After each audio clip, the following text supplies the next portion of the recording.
whether you're having a lot of projects no na pinopromote, how can you make sure na kayo as the agent, kayo nilalapitan nila?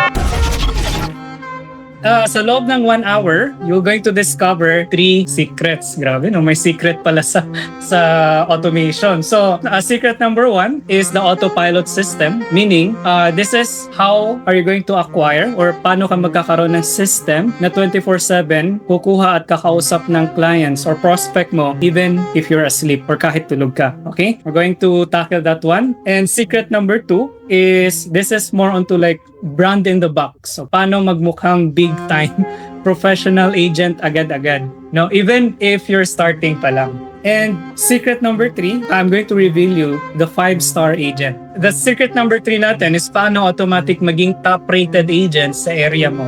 So, whether you're having a lot of projects no na pinopromote, how can you make sure na kayo as the agent, kayong nilalapitan nila? So, you can apply this after this webinar agad. Okay? So, those are like our 3 secrets. And let's tackle diretso na tayo with secret number 1, which is autopilot system.